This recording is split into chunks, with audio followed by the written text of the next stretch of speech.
ঠিক আছে, আমরা তাহলে র‍্যান্ডম একটা উদ্ভাস এর ইয়াতে চলে আসলাম। এখানে অনেক স্টুডেন্টরা Q&A তে কোয়েশ্চেন করে সেগুলার সলভ গুলা আমরা দেখি। স্টুডেন্টদের কি বেসিক্যালি প্রবলেম হচ্ছে আমার মতো এবং তারা কি প্রবলেম ফেস করে এখানে অ্যান্সার কোয়েশ্চেন করতেছে। তো এগুলা সলভিং ভিডিও গুলো যদি দেখেন তাও ভর্তি পরীক্ষায় ভালো করতে পারবেন। আচ্ছা, দেখি আমরা। কি বলছে ফার্স্ট এ? কার শক্তি ক্ষমতা থেকে একটা প্রবলেম দেখতে পাচ্ছি।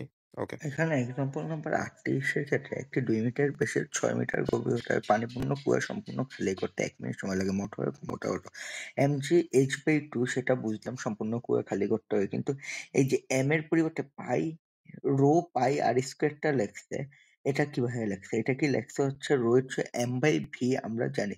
সেই m/v এর পরিবর্তে এ এ এ ρ v লেখা যায় m এর পরিবর্তে। আর v হচ্ছে পাই আর স্কয়ার। যেহেতু r এর মান দেওয়া আছে তাই হচ্ছে পাই আর স্কয়ার ইউজ করছে। সেটাই তো নাকি? ওকে। তো বেসিক্যালি জিজ্ঞেস করছে যে এই যে WP সমান হচ্ছে বেসিক্যালি W/T যে একটা 2 মিটার ব্যাসার্ধের 6 মিটার গভীরতার পানিপূর্ণ কুয়া খালি করতে ১ মিনিটের মতো ধরো সময় লাগে। ওকে? তাহলে মোটরের ক্ষমতা কত? তো এই যে P সমান আরকি বেসিক্যালি W/T এই ফর্মুলা দিয়ে করা হইছে। তো এখানে আরেকটু বিষয় সেটা হচ্ছে যে এখানে একটা পানিপূর্ণ কুয়া, হ্যাঁ? পানিপূর্ণ কুয়া সম্পন্ন করতে তার ভরকেন্দ্র থেকে সরণ নিতে হয়। তো সেই ক্ষেত্রে এই mgh/2 হ্যাঁ? By T. তো তখন আরকি যেহেতু এখানে পানির ভর দেওয়া নাই। বাট আমাকে অন্য ডাটা দেওয়া আছে। পানির আমরা ঘনত্ব জানি যে ১,০০০ এবং এখানে দেখাচ্ছে ব্যাসার্ধ এরকম অনেক কিছু দেওয়া আছে। ঠিক আছে? তো সেখান থেকে আমরা আরকি ওই আমরা যে সূত্র জানি যে রো সমান হচ্ছে m/v তো সেখান থেকে m সমান আমি রো ভি টা লিখছি। হ্যাঁ? Rho V. আর একটা সিলিন্ডারের ক্ষেত্রে আ ভি বা আয়তন হচ্ছে পাই আর স্কয়ার এইচ। সেই পাই আর স্কয়ার এইচ টাই কিন্তু এই যে এখানে লিখছে। আমি আসলে দেখাতে পারছি না। পাই আর স্কয়ার এইচ। আর ও ইয়ে করে ক্যালকুলেশনটা করছে বেসিক্যালি। তো স্টুডেন্টটা সেটাই বলছে। আ রাইট। ওকে। স্টুডেন্ট মানে ভাইয়া মনে হয় সেটারই অ্যান্সার দিছে দেখি আমরা। হ্যাঁ, তোমার থিংকিং ঠিক আছে আরকি। এখানে rho is equal two m/v ওইখান থেকে m is equal to rho V করা আরকি, হ্যাঁ? হুম। বাট তোমার এখানে যেটা একটু ভুল যাচ্ছে সেটা হচ্ছে যে তোমার ভি এর সূত্র পাই আর স্কয়ার না। এটা হচ্ছে এরিয়ার সূত্র পাই আর স্কয়ার। ভি এর সূত্র হচ্ছে পাই আর স্কয়ার এইচ, ঠিক আছে?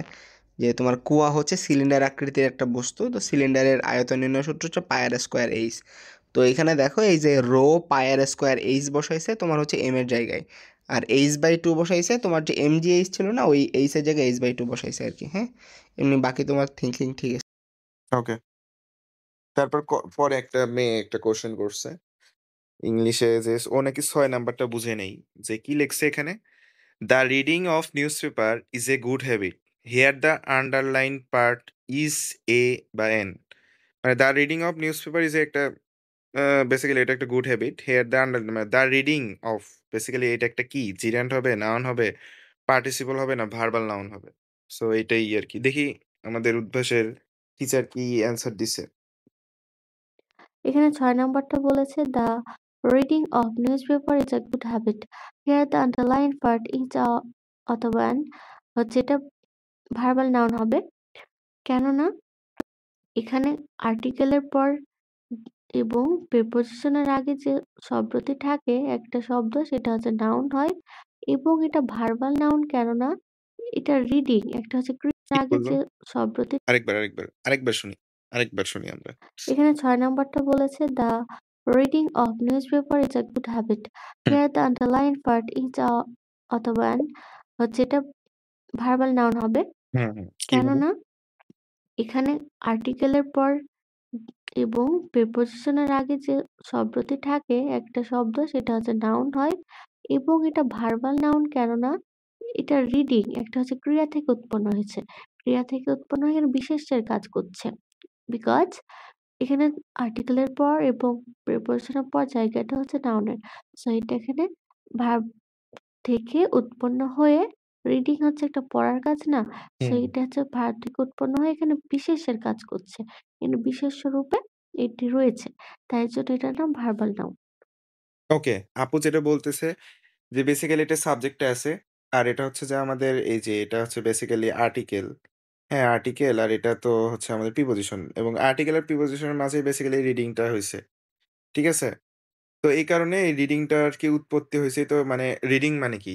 সে হচ্ছে একটা কাজ আমি পড়তেছি। বেসিক্যালি এটা একটা কাজ। তো এই মানে ভার্ব থেকে বেসিক্যালি নাউন এ চলে আসছে। যেহেতু তোমার মানে এ আর্টিকেলের পর মানে এই যে আমি একটু লিখে দেই যে আর্টিকেলের পর এবং হচ্ছে প্রিপজিশন এর আগে। বেসিক্যালি আর্টিকেলের পর এবং প্রিপজিশন এর আগে এখানে আসলে নাউন বসে। তো যেহেতু এই ওয়ার্ডটা বেসিক্যালি ভার্ব থেকে উৎপন্ন সো এজন্য এটাকে ভার্বাল নাউন দিছে। আশা রাখি বুঝতে পারছো। ফাইন। ওকে। আমরা এটা দেখি। এটার প্রমাণটা বেসিক্যালি হয়তো দেখব না যে ওই আচ্ছা আমরা দেখি। এখানে এটার উত্তর কিভাবে আসলো? ও কোয়েশ্চেন করছে। দেখি এটা। খুব একটা ইম্পোর্টেন্ট না দেখি তাও কি বলে ভাইয়া? আচ্ছা, তোমাকে ১ম এ বলি, এ ধরনের ম্যাথ আসলে হচ্ছে আমাদের বিএসসি লেভেলের ম্যাথ, ইউনিভার্সিটি লেভেলের সূত্রের প্রমাণ আরকি। এটা এইচএসসি লেভেলের কোথাও তুমি পাবা না, অথবা হচ্ছে আমাদের এইচএসসি লেভেলে এই জিনিসগুলো কাজেও লাগে না। এ কারণে এই সূত্রের প্রমাণগুলো তুমি কোনো বইয়ে দেখবা না, ঠিক আছে? ওকে। তো এরপরেও তুমি যেহেতু এটা জানতে চাইছো, এ কারণে হচ্ছে আমি তোমাকে মেইন যে প্রমাণ সেটা দিচ্ছি। যদিও এটা একটু জটিল। তো এরপরে অবশ্য চেষ্টা করি আমাদের বোঝার জন্য। তো একটা কথা বলে রাখি, এটা প্রমাণ আসলে তোমার কোনো জায়গায় কাজে লাগবে না। শুধু এটুকু জেনে রাখো যে রৈখিক বেগ ভি এর কার্ল হবে আমাদের কৌণিক বেগ ওমেগা এর দ্বিগুণ, ঠিক আছে? ন্যাবলা ক্রস ভি মানে হচ্ছে রৈখিক বেগের আচ্ছা। কার্ল। আচ্ছা, তো এখানে হচ্ছে আমাদের ওমেগা একটা আচ্ছা ভাইয়া যেটা বলল ভি তে বেসিক্যালি এটা বোঝাচ্ছে রৈখিক বেগ। আচ্ছা এটা রৈখিক বেগ প্রকাশ করতেছে। আমি আর লিখলাম না রৈখিক বেগ। তো এই রৈখিক বেগের বেসিক্যালি যদি কার্ল করো, মানে ক্রস গুণ করো আরকি। কার্ল, ঠিক আছে? কার্ল যদি করো, সেটা হবে হচ্ছে কৌণিক বেগের ২ গুণ। তো এটা একটু জাস্ট মনে রাখতে পারো। যে রৈখিক বেগের যদি আমি কার্ল করি, এটা প্রমাণ লাগবে না। বেসিক্যালি প্রমাণ উনি ব্যাখ্যা করছে পরে। আমি ভিডিওতে আগেও দেখছিলাম সলিউশন। তো রৈখিক বেগের যদি আমি কার্ল করি, সেটা হবে কৌণিক বেগের দ্বিগুণ। রৈখিক বেগের কার্ল, রৈখিক বেগের কার্ল, ঠিক আছে? কার্ল মানে ক্রস গুণ। রৈখিক বেগের কার্ল হবে কৌণিক বেগের দ্বিগুণ, তাই তো? দেখি আরেকবার কি বলছে ভাই? একটু শোনার চেষ্টা করি। আসলে হচ্ছে আমাদের বিএসসি আচ্ছা। লেভেলের ম্যাথ, ইউনিভার্সিটি লেভেলের সূত্রের প্রমাণ আরকি। এটা এইচএসসি লেভেলের কোথাও ওকে। তুমি পাবা না, অথবা হচ্ছে আমাদের এইচএসসি লেভেলে এই জিনিসগুলো কাজেও লাগে না। এ কারণে এই সূত্রের প্রমাণগুলো তুমি কোনো বইয়ে দেখবা না, ঠিক আছে? ওকে, ফাইন। তো এরপরেও তুমি যেহেতু এটা জানতে চাইছো, এ কারণে হচ্ছে আমি তোমাকে মেইন যে প্রমাণ সেটা দিচ্ছি। যদিও এটা একটু জটিল। তো এরপরে অবশ্য চেষ্টা করি আমাদের বোঝার জন্য। তো একটা কথা বলে রাখি, এটা প্রমাণ আসলে তোমার কোনো জায়গায় কাজে লাগবে না। শুধু এটুকু জেনে রাখো যে রৈখিক বেগ ভি এর কার্ল হবে আমাদের কৌণিক বেগ ওমেগা এর দ্বিগুণ, ঠিক আছে? ন্যাবলা ক্রস ভি মানে হচ্ছে রৈখিক বেগের কার্ল।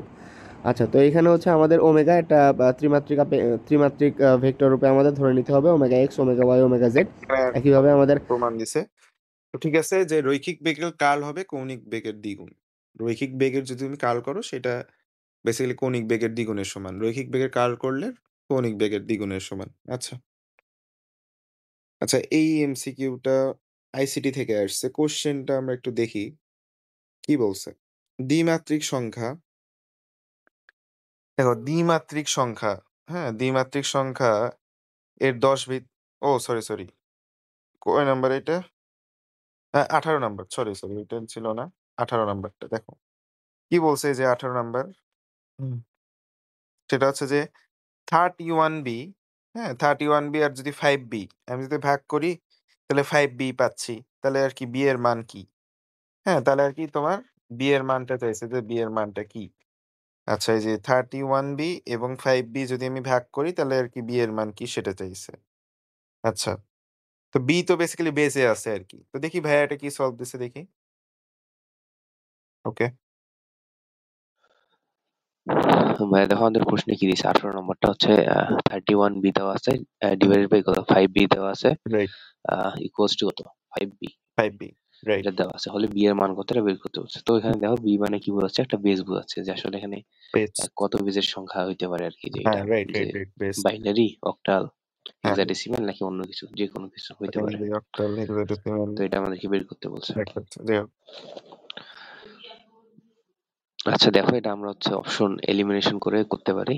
তো ইন জেনারেল দেখো তো হচ্ছে 31 ডিভাইড বাই কত 5, এটার উত্তর চলে আসলে আমি কত 5 হওয়া লাগবে, ঠিক আছে? হুম, তাহলে হচ্ছে আমাদের কোন বেস সংখ্যা দ্বারা মানে এই ক্যালকুলেশনটা করলে 5 চলে আসবে আর কি, ভাগশেষ, সরি ভাগফল।